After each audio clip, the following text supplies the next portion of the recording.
आज हमारे दूसरे मेहमान मुकर्रर जो हमारे दरमियान तशरीफ फरमा है जनाब प्रोफेसर अबरार हुसैन, इनका ताल्लुक सरगोदा से है और ये नौजवान शख्सियत इंग्लिश लिटरेचर, इकबालियात और सियासियात के माहिर माने जाते हैं। हाल ही में अफगानिस्तान के उमूर के मुतालिक इनकी किताब अफगानिस्तान एक तहजीबी मुतालिया के नाम से शाया हुई है और उन्होंने बड़े खूबसूरत अंदाज में अफगानिस्तान के उमूर पर वहाँ बहस की है। इनके वालिद ग्रामी मुफ्ती फजल रसूल सियालवी साहब इंतहाई मोतबर, इंतहाई मुस्तनद नाम था, इल्म के हवाले से एक बहुत बड़ा नाम था जनाब मुफ्ती फजल रसूल सियालवी साहब। और आप जनाब मोहतरम प्रोफेसर अबरार हुसैन साहब अपने वालिद ग्रामी के नक्शे कदम पर चल रहे हैं और उनके कायम शुदा इदारे की सरपरस्ती भी कर रहे हैं, खिदमत दीन भी कर रहे हैं और उलूम जदीदा के हवाले से भी इस कौम के नौजवानों की खिदमत का फरीजा सर अंजाम दे रहे हैं। मैं इंतहाई अदब से, एहतराम से और मोहब्बत से और दिल की अथाह गहराइयों से दारुल अहमदिया गौसिया बेरा शरीफ आमद पर आपको अलकरम फ्रेंड्स पाकिस्तान की तरफ से खुश आमदीद कहता हूँ। और मैं गुजारिश करूंगा जनाब प्रोफेसर अबरार हुसैन साहब से आपकी खिदमत में कि आप अपने उलूम की बरक़ात से हमारे सीनों को, क़ुलूब व अज़ान को मुनव्वर फरमाते हैं। जनाब प्रोफेसर अबरार हुसैन साहब। अल्हम्दुलिल्लाह वहदा वस्सलातु वस्सलामु अला मन ला नबिय्य बअदा, अम्मा बाद। मुअज़्ज़ज़ सामीन, मोहतरम असातिज़ा इकराम, अजीज़ तलबा, मेरी बिलाशुबा ये इंतहाई खुशकिस्मती है कि मुझे आज जानशीन ज़ियाउल उम्मत हज़रत क़िबला पीर अमीरुल हसनात शाह साहब दामत बरकातुहुमुल आलिया आपकी मौजूदगी में भेरा शरीफ जैसे इल्मी, रूहानी और फिक्री मरकज़ में शब करम के मौके पर आप लोगों से गुफ्तगू करने का मौका मिल रहा है। मैं बिला मुबालगा ये अर्ज़ करना चाहता हूँ और अम्र वाक़या के तौर पर कि मेरी ऐसी कोई हैसियत नहीं है कि मैं इस इतने बड़े तारीख़ी मरकज़ में, जिसकी एक बहुत लंबी तारीख़ है, तालीम, तज़किया इन दोनों मैदानों में, और आप जैसे बावकार संजीदा असातिज़ा इकराम, बड़ी बड़ी इल्मी शख्सियात आपकी मौजूदगी में मैं कुछ अर्ज़ कर सकूं। मुझे चूँकि हुक्म दिया गया है तो उस हुक्म की तामील के तौर पर मैं जो चंद बातें मेरी समझ में आती हैं, जिस मौजू पर मुझे गुफ्तगू का इरशाद हुआ है, उस मौजू पर मैं वो बातें अर्ज़ करूँगा। तो मौजू मुझे ये दिया गया है कि दौरे जदीद में उलमा और मदारिस के जो फुज़ला हैं उनकी क्या जिम्मेदारियाँ हैं। दौरे जदीद ये इसमें मतलब इस मौजू में एक ख़ास पहलू है। वैसे तो उलमा की जो जिम्मेदारियाँ हैं वो कुरान शरीफ में, अहदीस मुबारका में वाज़े तौर पर बयान हुई हैं। उलमा की वही जिम्मेदारियां हैं जो अंबिया की जिम्मेदारियां हैं, क्योंकि उलमा दर्जे का फर्क है, जाहिर है, क्योंकि उलमा अंबिया के वारिस हैं। दीन की तालीम, तज़किया, दीन की हिफाजत, दीन के उलूम में इजाफा, दीन की तरफ लोगों को दावत, ये सब जिम्मेदारियां हैं उलमा की। लोगों के अखलाक की तरबियत, लोगों के अहवाल की तरबियत, और मुसलमानों की इज्तिमाइयत का तहफ़्फ़ुज़, ये जिम्मेदारियां हैं उलमा की। लेकिन ये जो मौजू है इसमें एक कंडीशन लगी है, दौरे जदीद में उलमा और फुज़ला की जिम्मेदारी। तो मैं कोशिश ये करूंगा कि इस खास पहलू से चंद जरूरी बातें मैं आप लोगों की खिदमत में अर्ज करूं। जिम्मेदारियों को समझने से पहले ये जरूरी है कि हम इस वक्त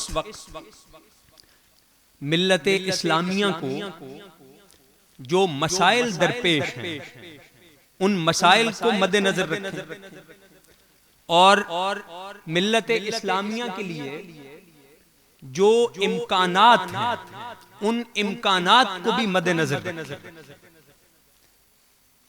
मौजूदा सूरत हाल का तज्जिया करते हुए हमारे यहाँ जो अमूमी रवैया है वो रवैया ये है कि हम सिर्फ मसाइल और मुश्किलात को नजर में रखते हैं और नतीजतन खुद भी मायूस होते हैं और अपने सुनने वालों को या अपने दायराए असर में मौजूद लोगों को भी मायूस करते रहते हैं।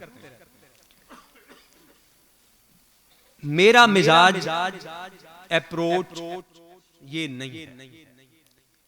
मैं समझता हूं कि जो मसाइल हैं उनका इदराक होना चाहिए, उनका मसाइल का, मुश्किलात का, जिन बुहरानों का हमें सामना है उनका हमें पूरे तरीके से इदराक होना चाहिए।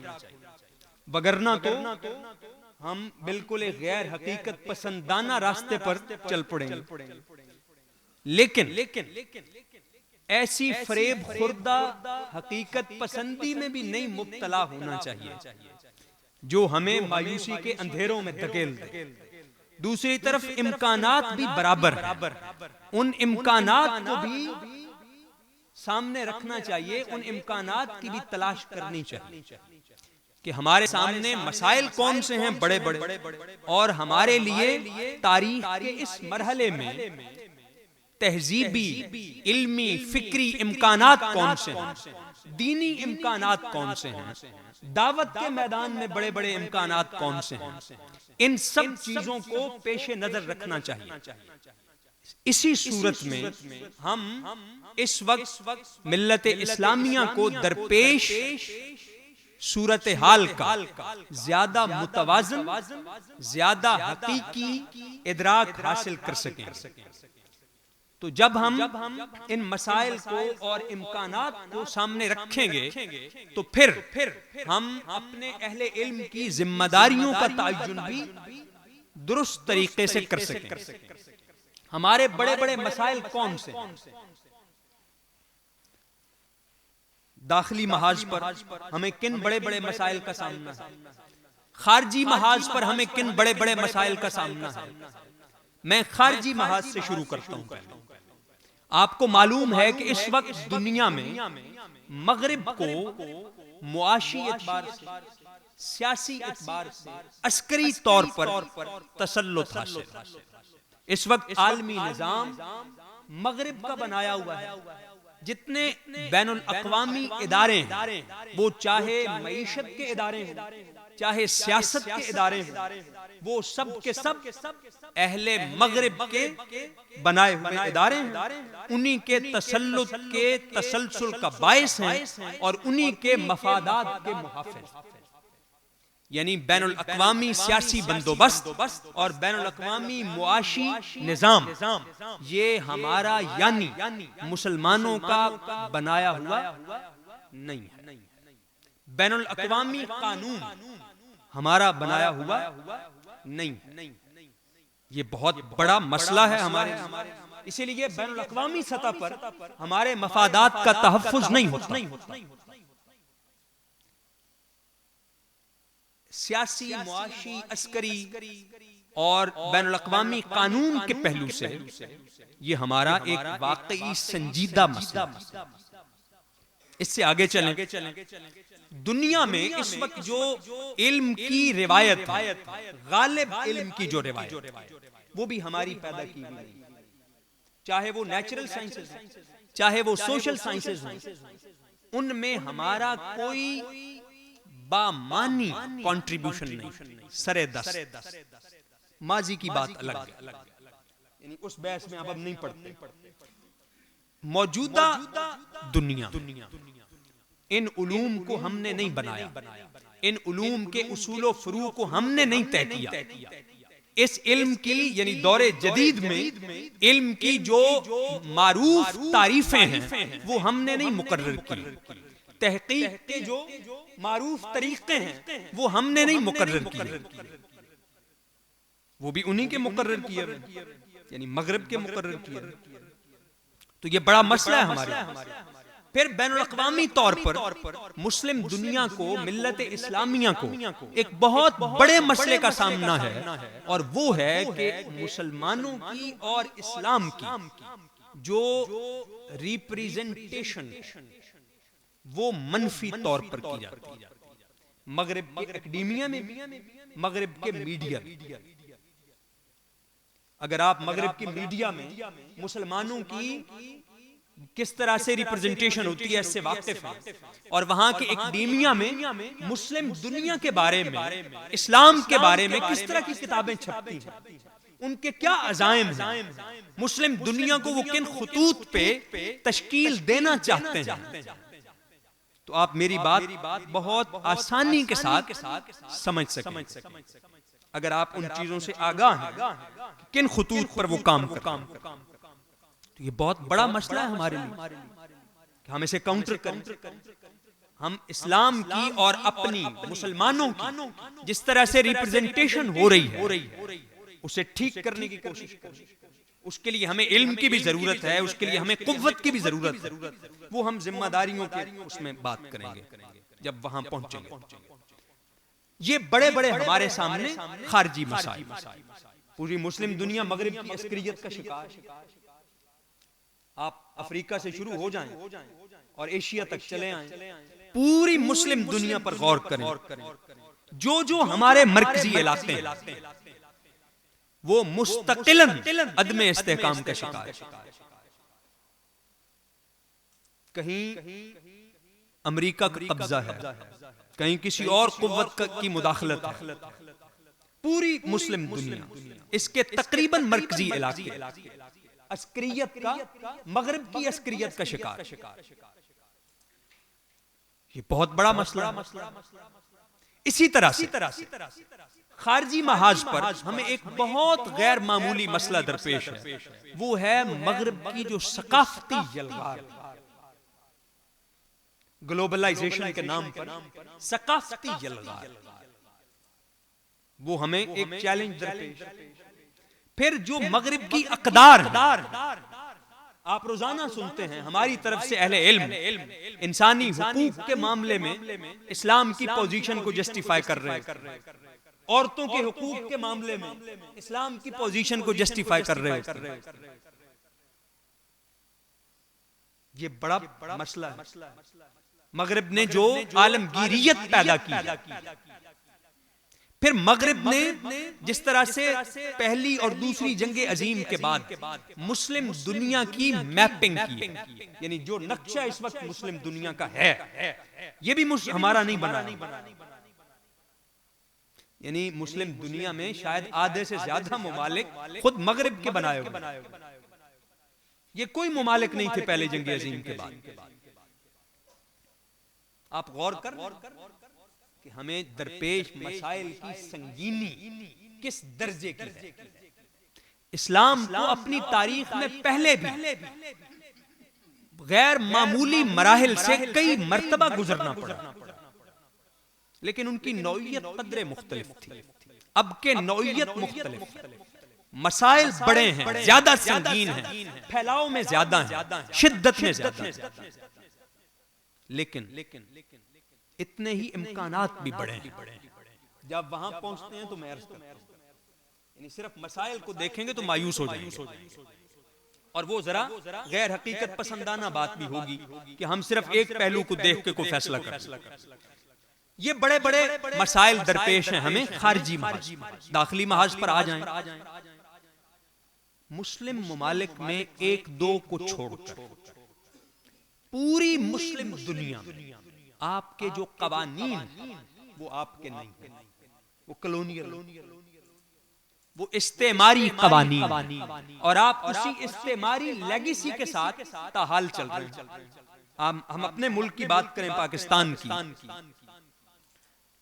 तो 75 सालों में हमने कोई बामानी लेजिस्लेशन नहीं की। आप कोई कानून उठाओ,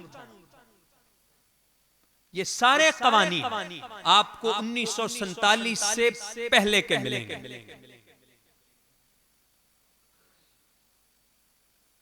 और कानून रियासत के निजाम की बुनियाद होता है।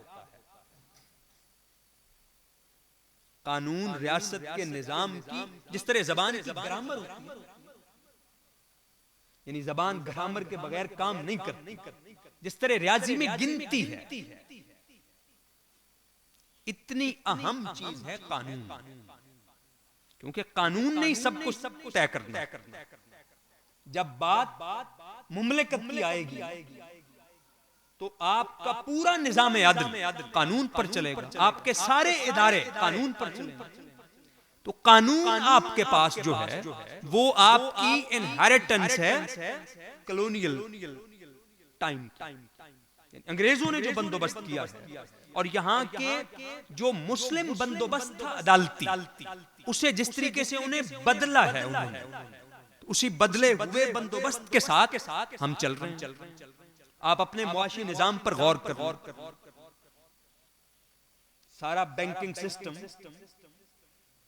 अब आपका अंदरूनी मामला है, ये बैरूनी मामला नहीं है, खारिजी, क्योंकि आप भी उसी मईशत को प्रैक्टिस कर रहे हैं। आप अपने सियासी बंदोबस्त को देखिए,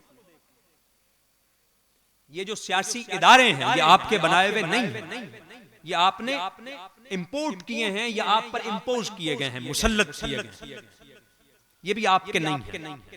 यानी ये आपके इज्तिमाई तहजीबी जमीर को और आपके दीन के मकासद को रिफ्लेक्ट नहीं करते। आप अपने तालीमी निजाम पर गौर कर लें, हम दाखिली मसाइल की बात कर रहे हैं। आपका जो तालीमी निजाम है, उस तालीमी निजाम में पढ़ के आपका दिमाग, आपका दिल, आपका ज़ौक़, आपकी तबीयत किन खुतूत पर परवान चढ़ रही है। यानी हमारे स्कूल्स में, कॉलेजेस में, यूनिवर्सिटीज, इकबाल ने कहा था तालीम के तेजाब में डाल इसकी खुदी को, हो जाए मुलायम तू जिधर चाहे इसे फेर। तालीम लॉर्ड मैकाले के मैकेनिक्स पे चल रही है। यानी जो तकदीर, आप ये समझ लें कि तालीम शऊर की तकदीर को कहते हैं, शऊर की जंतरी को तालीम। जैसी तालीम देंगे, वो जो इकबाल का मिसरा है ना, दिल बदल जाएंगे तालीम बदल जाएंगे, गालिबन इकबाल को, दिल बदल जाएंगे तालीम बदल जाएंगे। तालीम बदली, दिल बदल गया। और अब ये दिल अल्लाह का वफादार दिल नहीं है, अब ये दिल रसूलुल्लाह का मुती दिल नहीं है। अब ये दिल अपनी तारीख पर मुतमईन दिल नहीं है। अब ये दिल अपनी तहजीब पर फख्र करने वाला दिल नहीं है। अब ये शर्मिंदा अपनी तारीख से भी, अपनी तहजीब से भी, अब ये शक में पड़ा हुआ है अपने रब की तरफ से। अब ये शुबे का शिकार है अपने नबी की तरफ से। आप देख रहे हैं कितना तगय्युर पैदा हो रहा है। आप सब लोगों को मैं गुजारिश करूंगा, खास करके जो तालिब इल्म हैं मेरे जैसे, मैं उन्हें गुजारिश करूंगा कि लॉर्ड मैकाले के मिनट्स 1935 के गालिबन 1835 के लॉर्ड मैकाले के मिनट्स वो जरूर पढ़ें। अंग्रेजी में भी आपको मिल जाएंगे, उर्दू तर्जमे में भी मिल जाएंगे। ये लाजमी पढ़ें, हर हाल में पढ़ें। ये बात याद रखें, अगर हम अपनी मौजूदा तहजीबी शख्सियत को समझना चाहते हैं, अपनी मौजूदा कंस्ट्रक्शन को समझना चाहते हैं, मुमलिकत की, सकाफत की, तालीम की, निजाम की, कानून की, तो हमें हमारा जो इस्तेमारी माजी है उसे समझना पड़ेगा। ये हमारी जिम्मेदारियों में एक जिम्मेदारी है। हमें अगर दोबारा खुद को रिवाइव करना है, अपनी आजाद दीनी शख्सियत का एहया करना है, तो हमें इस्तेमार से पहले की तारीख को जिंदा करना पड़ेगा। तो दाखिली महाज पर जो बड़े बड़े मसाइल हैं, मैं वो अर्ज कर रहा हूं। एक बहुत बड़ा मसला है कि हमारा जो जहन है वो मगरिब के मकासद को इख्तियार कर चुका है। ये भी इस्तेमारी दौर की बाक़ियात में से। इकबाल का एक शेर, तेरा, बहुत ध्यान से सुनिएगा, तेरा वजूद सरापा तजल्लिए अफरंग। मिसरा देखें आप। अभी रास्ते में आते हुए मैं डॉक्टर साहब को ये शेर सुना रहा था और मैं अर्ज कर रहा था इन्हें कि बड़ा शायर खल्लाक जहन कैसा हो, बिल्कुल एक मुख्तलिफ निजामुल मानी में वजूद में आए हुए इजहारात को, अल्फाज को उसने एक नया तनाजुर दे दिया। तजल्ली का लफ्ज़, तेरा वजूद सरापा तजल्लिए अफरंग, इसमें कैसे कैसे मानी कि तू वहां के इमारत गरों की है तामीर। तेरा वजूद सरापा तजल्लिए अफरंग कि तू वहां के इमारत गरों की है तामीर। तुझे तेरे वजूद की तामीर वहां के इमारत गरों ने की। तेरा वजूद अब उनकी तजल्ली का सरापा तजल्ली है अफरंग के लिए। ये बहुत बड़ा मसला, यानी हमारा जो इरादा है वो इस्तेमारी मकासद को पूरा करने का इंस्ट्रूमेंट। मैं ये फिक्रा दोहरा के अर्ज करना चाहता हूं कि इस वक्त हमारे इनफिरादी और इज्तिमाई इरादे इस्तेमारी मकासद की तकमील के लिए इंस्ट्रूमेंट बने। हमने मगरिब के तहजीबी मकासद को इख्तियार कर रखा। जब आपने तहजीबी मकासद को इख्तियार कर लिया, जब आपने इंसान की तारीफ वही कबूल कर ली, जब आपने दुनिया की तारीफ वही कबूल कर ली, जब आपने इल्म की तारीफ वही कबूल कर ली, जब आपने तहजीब की तारीफ वही कबूल कर ली, जब आपने तारीख को देखने का जाविया वो ले लिया, जब आपने मुस्तकबिल का तसव्वुर वहां से अख्स कर लिया, तो आपका क्या रह गया? हमारे दाखिली महाज पर जो मसाइल दरपेश हैं और खारजी मसाइल पर हमें जो मसाइल दरपेश हैं, जिन्हें मैंने जिक्र किया आपके सामने, ये आपस में मिले हुए, इंटरलिंक्ड। तारीख के इस मरहले में हमें जो मसाइल दाखिली और खारजी महाजों पर दरपेश हैं, ये आपस में इंटरलिंक्ड, जुड़े हुए। मैं एक फिक्रा अर्ज करता हूं। आप फर्ज करें कि 2 सदियां पहले मुस्लिम दुनिया की कॉलोनाइजेशन न हुई होती तो तारीख यकीनन मुख्तलिफ होती। इस वक्त हम जो भी हैं वो हम उस कॉलोनाइजेशन की प्रोडक्ट, उसके नतीजे में हैं जो भी। तो पहले तो ये समझना है, ये मसाइल। अब इम्कानात की तरफ आए, फिर हम जिम्मेदारियों पर बात करें। इस्लाम अपनी तारीख में पहली दफा ग्लोबलाइज हुआ, यानी इस्लाम अपनी तारीख में पहली दफा आलमगीर हो रहा। इस वक्त दुनिया के तमाम बर्रे आज़मों में काबिले जिक्र तादाद में मुसलमान मौजूद। सिर्फ काबिले जिक्र नहीं, बल्कि मैं कहूंगा कि इफेक्टिव प्रेजेंस रखते हैं, मुअस्सिर मौजूदगी रखते हैं दुनिया के तकरीबन तमाम बर्रे आज़म। ये पहली दफा हुआ है इस्लाम की तारीख। मामूली इम्कान है ये मामूली इम्कान कि इस्लाम मुसलमान यानी इस्लाम अपने पोटेंशियल के एतबार से तो पहले दिन से यूनिवर्सल आफाकी है, आलमगीर है। रसूलुल्लाह की नबुव्वत है ना, वाहिद नबुव्वत जो आलमगीर नबुव्वत, और रसूलुल्लाह की नबुव्वत का ये जो वस्फ है आलमगीरियत, ये कहां से पैदा हुआ? खत्म नबुव्वत से। कभी खत्म नबुव्वत पर इस एंगल से गौर करें, इस जाविये से कि फाइनलिटी नबुव्वत, खत्म नबुव्वत की फाइनलिटी, इसने इस नबुव्वत को आफाकी बना दिया और इस दीन की तरकीब को दूसरे अदियान की तरकीब से मुतशख्खस कर दिया। मुस्लिम कौमियत और मुस्लिम तहजीब की तश्कील को मुनफरद बना दिया। इकबाल का एक है ना शेर कि अपनी, हाँ जी पहला शेर मिसरा है ना, अपनी मिल्लत पर क़यास अक़वाम मग़रिब से न कर, खास है तरकीब में कौमे रसूल हाशमी। इस पर कभी गौर भी करना चाहिए, खास है तरकीब में क्या मतलब है? यानी कौमे रसूल हाशमी अपनी तरकीब में कैसे खास है? असरारे खुदी में इकबाल ने इस पर कलाम किया, कुल हुवल्लाहु अहद अल्लाहु समद लम यलिद वलम यूलद वलम यकुन लहू कुफुवन अहद। इसकी तफसीर में, सूरह इखलास की तफसीर में, असरारे खुदी में इकबाल ने इसकी शरह की। वो तौफीक हो तो पढ़े, फिर अंदाजा होगा खास है तरकीब में कौमे रसूल हाशमी, इसका क्या मतलब।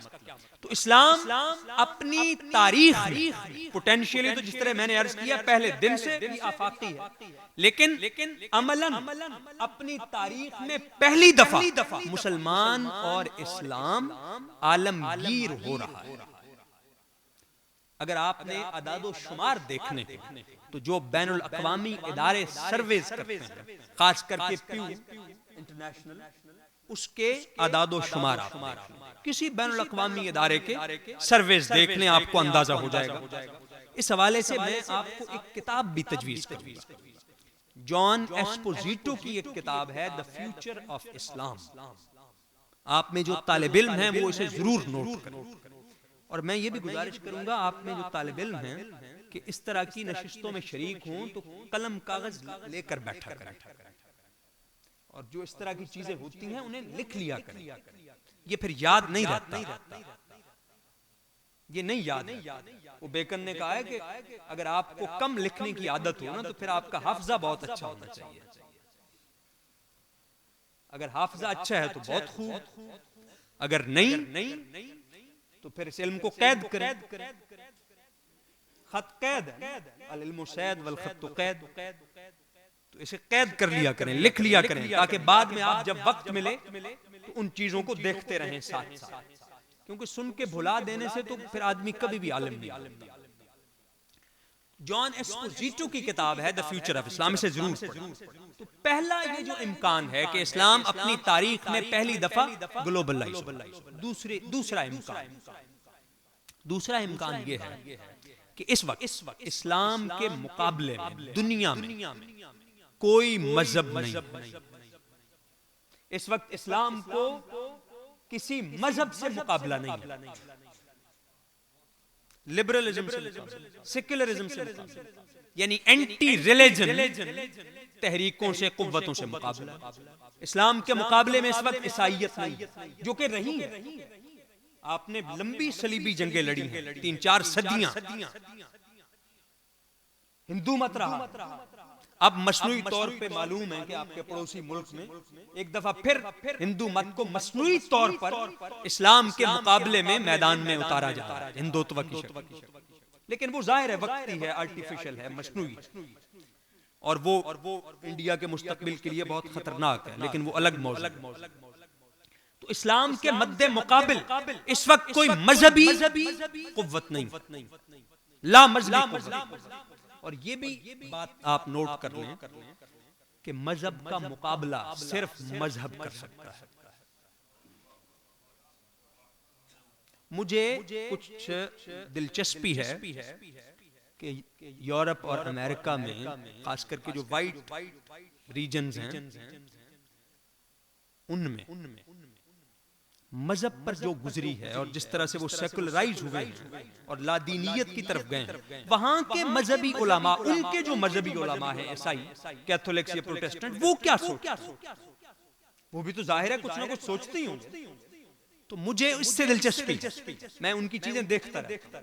तो मैं एक दफा पढ़ रहा था कि वो इस तरह अब बातें करने लगे हैं कि इस्लाम के मुकाबले में कोई झूठा मजहबी गढ़ ले,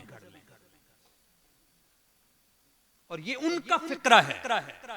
only religion can compete religion, मजहब का मुकाबला सिर्फ मजहब कर सकता है, कोई लादीनी कुव्वत मजहब का मुकाबला नहीं कर सकता, मुमकिन ही नहीं। क्योंकि मजहब इंसानी वजूद की कुल्लियत की तस्कीन का सामान फराहम कर सकता है। कोई फलसफा, कोई आइडियोलॉजी इंसानी वजूद की कुल्लियत की तस्कीन नहीं कर सकती। यानी इंसान के वजूद को मजमूई तौर पर जो प्यास लगती है, वो किसी नजरिए, किसी फलसफे का बस का काम नहीं। हमने फलसफा पढ़ा, आइडियोलॉजीज भी पढ़ी। ज्यादा से ज्यादा वक्ती तौर पर आपके जहन को मुतमईन किया जा सकता है, लेकिन इंसान जाहिर है कुल का कुल जहन का नाम नहीं है। इंसान नफ्स भी है, इंसान तबीयत भी है, इंसान इरादा भी है, इंसान कल्ब भी है, ज़ौक़ भी है, सब कुछ है। तो मजहब और खास करके दीन इस्लाम, ये भी इस्लाम का खासा है, बहुत खुसूसी वस्फ है ये इस्लाम। तो इस्लाम के मुकाबिल इस वक्त दुनिया में कोई मजहब नहीं। ये बहुत बड़ा इम्कान है अहले इस्लाम, बहुत बड़ा। तीसरा इम्कान, पहले मैं एक उसूल अर्ज करना चाहता हूं, और ये उसूल भी मैंने इकबाल से अख्ज़ किया। इकबाल के मुताबिक मुस्लिम तहजीब अपने उसूलों में मुस्तकिल है और अपने मज़ाहिर में मुतगय्यर है।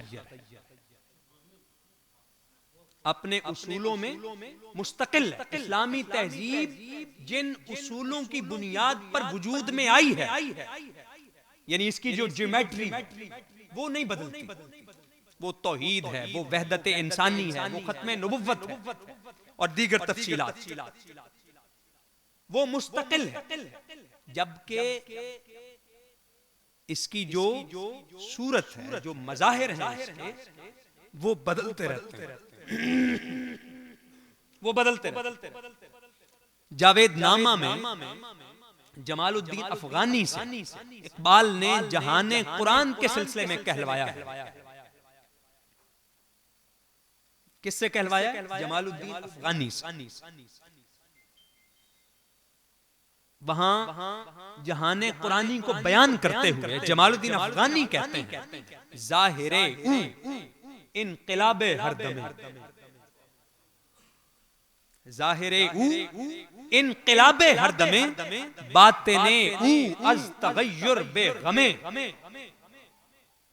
इसका जो बातिन है वो तग़य्युर से मावरा है, और इसका जो जाहिर है वो लम्हा बलम्हा मुतग़य्यर। अच्छा, इकबाल ने ना अपने खुतबात में इज्तिहाद पर बात करते हुए एक फिक्रा लिखा। उसका मतलब यह है, मफहूम अर्ज कर रहा हूं, कि इज्तिहाद हमारी तहजीब का उसूल हरकत है। बहुत बड़ा ये उसूल है, बहुत बड़ा स्टेटमेंट है ये इकबाल, बहुत इज्तिहाद हमारी तारीख का उसूल हरकत है। तारीख मुसलसल हरकत का नाम और हिदायत सुकून का नाम। हिदायत तो वही है, तारीख हरकत है। तो ये सुकून और हरकत की कुव्वतें, इन्हें डायनेमिकली यानी हर की एतबार से मुतवाजन रखना, ये इज्तिहाद। यानी इज्तिहाद ने हमारी तारीख में ये काम किया है। इज्तिहाद है जो मुसलमानों के सर्वाइवल को यकीनी बनाता है। और बदलती हुई तारीखी सूरत हाल में दीन को हाकिम रखता है। दीन को इज्तिहाद दीन को महकूम करने का नाम नहीं है, इज्तिहाद को हाकिम रखने का नाम है। कहां पर? बदलती हुई सूरत हाल। सूरत हाल तो बदलती जा रही है। तो इस्लामी तहजीब अपने उसूल में मुस्तकिल, अपने मज़ाहिर में मुतगय्यर। जो इम्कान मैं अर्ज करना चाहता हूं वो ये है कि इस्लामी तहजीब नए तवाजुन की तरफ बढ़ रही है। ये जो हमें इतनी परेशानी वाले हालात नजर आते हैं, यानी एक जहान मर रहा है, एक और जहान पैदा हो रहा है, इस्लामी तहजीब के नए मज़ाहिर पैदा हो रहे हैं। इस्लामी तहजीब का पोटेंशियल नई जिहतों से जाहिर हो रहा है। ये यहां भी जाहिर होगा। और इकबाल का एक और बड़ा गैर मामूली शेर है, मुझे लगता है ये इकबालियात पर ही सारी बात हो रही है। वो शेर ये है, करेंगे अहले नजर ताजा बस्तियां आबाद। ये बस्तियां यूरोप में भी हो सकती हैं, अमेरिका में भी हो सकती हैं और हो रही हैं। करेंगे अहले नजर ताजा बस्तियां आबाद। मेरी नजर नहीं सूए कूफा ओ बगदाद। इससे उसूल क्या निकलता है? इससे उसूल यह होता है कि इस्लामी तहजीब अपने मराकज़ बदलती रहती है।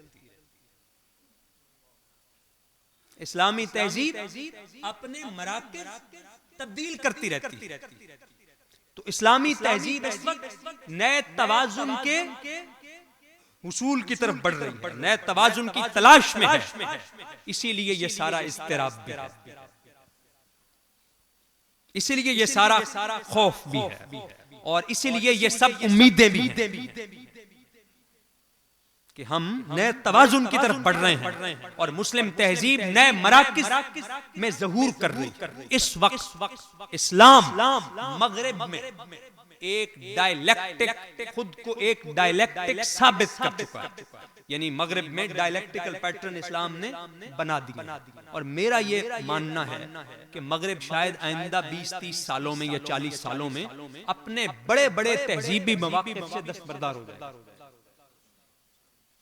ऐसा होकर रहेगा इंशाअल्लाह, क्योंकि मगरिब जिन तजादात में घिर गया है, उन तजादात से निकलने का फिर यही हल रह जाएगा।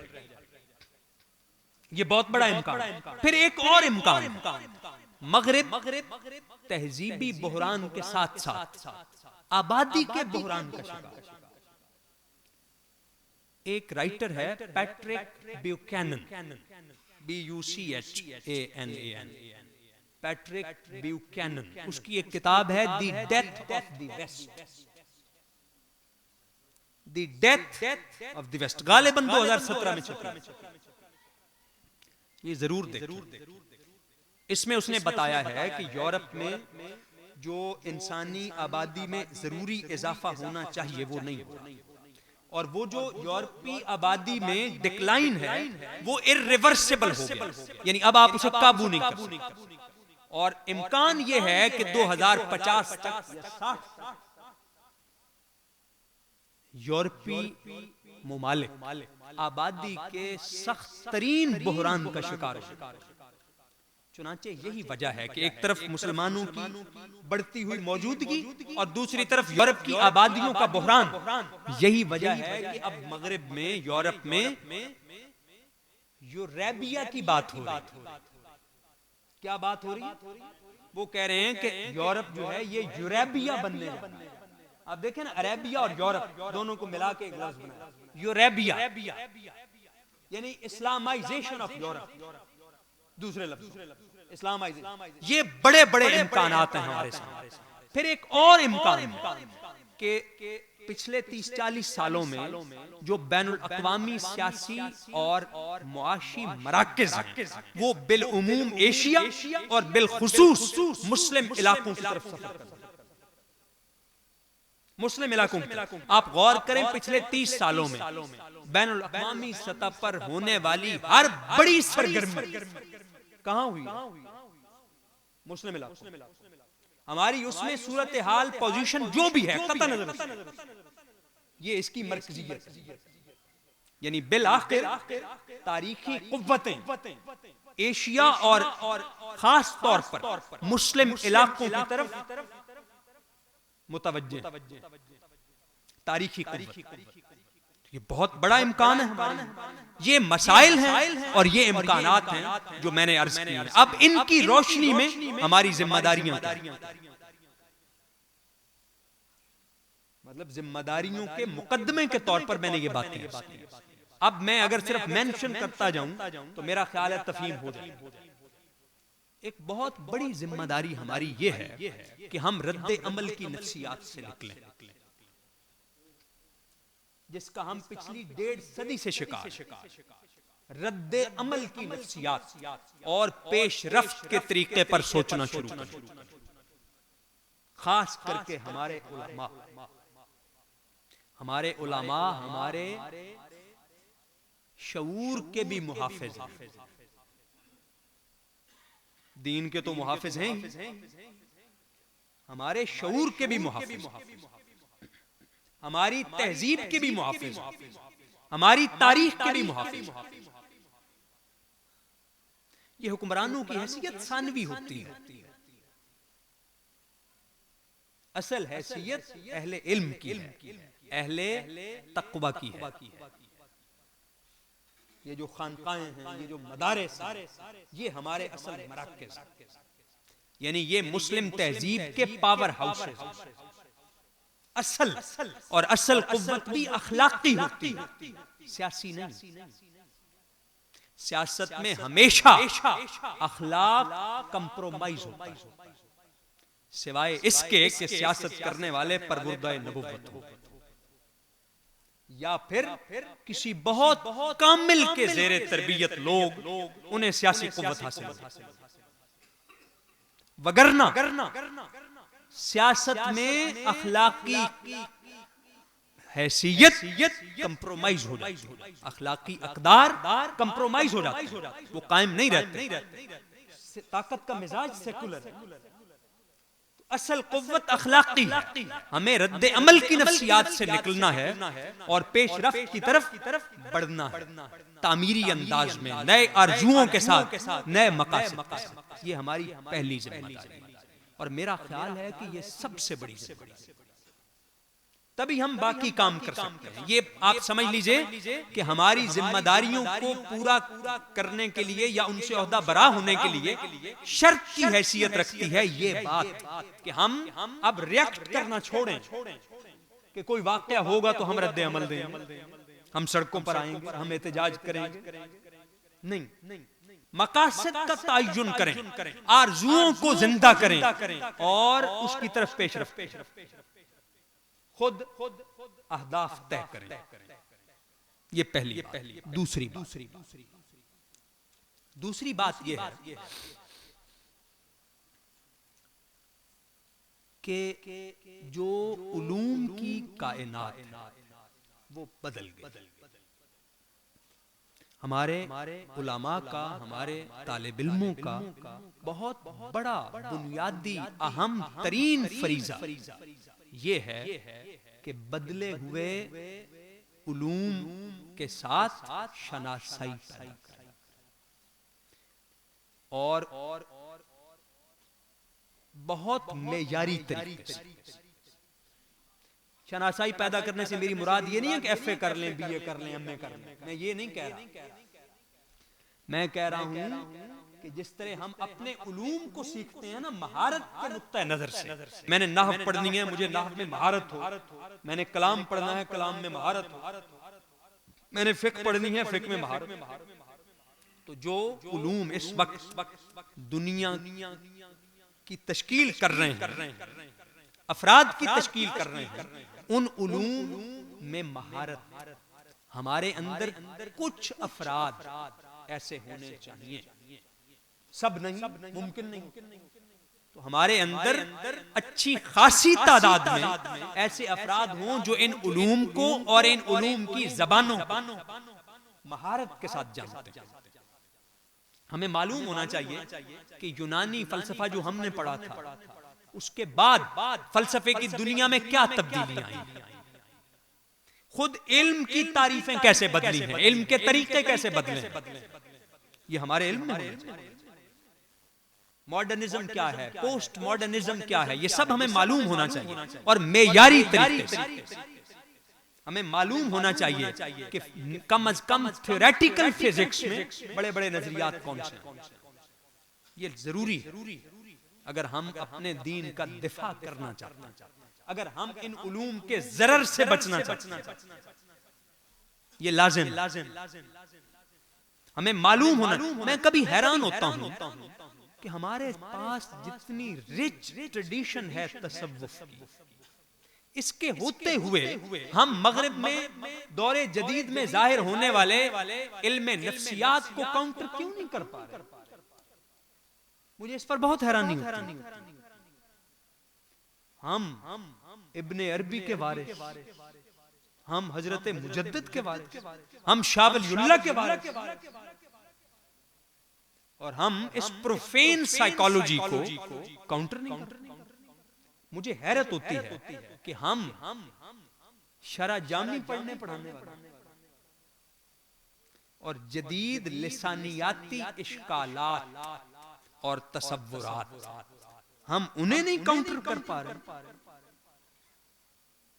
ये हमारी जिम्मेदारी है कि हम इन उलूम के साथ मुनासबत पैदा करें, इनमें महारत पैदा करें। इसका एक बड़ा फायदा होगा, वो फायदा ये होगा कि इस वक्त हमारे अपने उलूम जिस जुमूद का शिकार हैं वो टूट जाए और हम तख्लीकी तौर पर इन उलूम को भी जारी कर सकेंगे, अपने उलूम।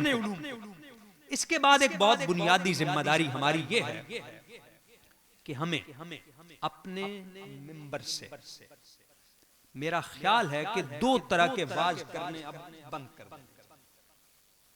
इस वक्त हमारे मिंबरों पर 2 तरह की किताबें पढ़ाई जा रही हैं, एक किताबुल खिलाफियात और दूसरा किताबुल फज़ाइल।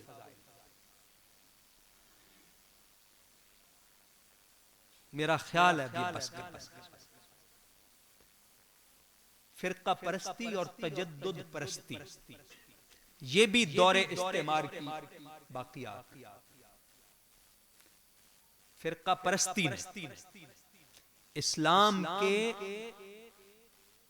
जौहर को बतौरे दीन, इस्लाम के जौहर को मसक कर दिया और इस्लाम के साथ वाबस्तगी को मुश्किल बना दिया और दीन के बाब में हमारे आम मुसलमानों में तशकीक पैदा की।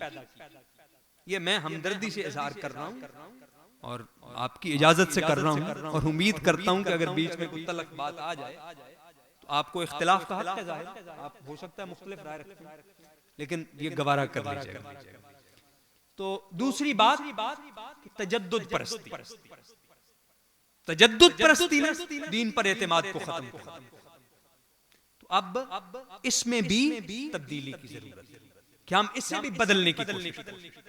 फिर एक और जिम्मेदारी हमारे अहले इल्म की है, खास करके जो नौजवान उलमा हैं, उन्हें चाहिए कि वो इस मुमलिकत के पावर स्ट्रक्चर का हिस्सा बने।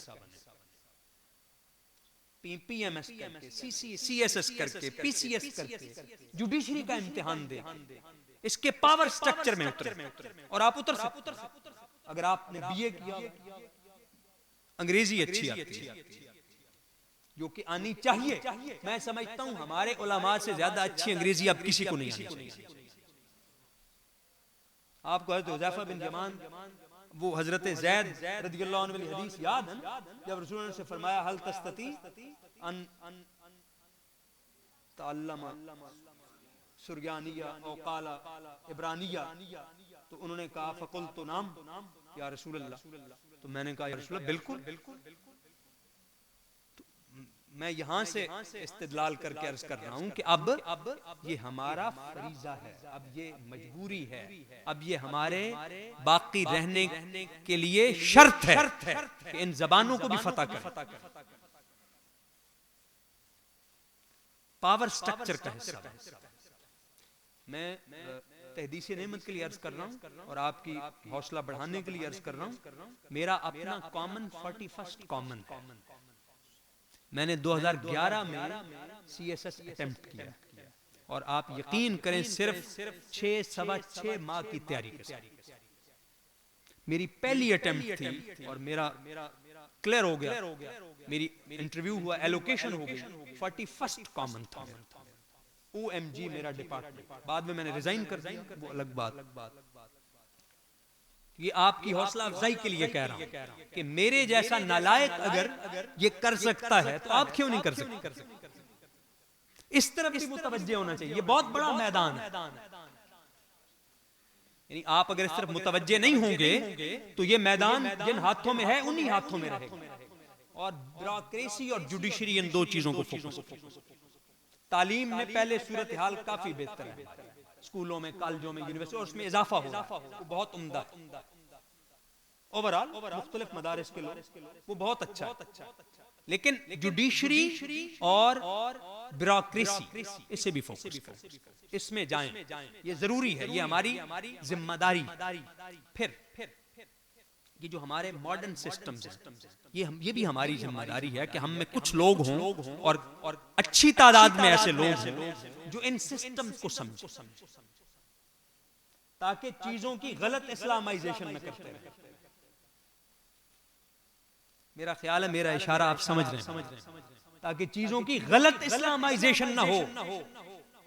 यानी बैंक के ऑपरेशंस बदल के हम कहें कि बिला सूद बैंककारी बना दी।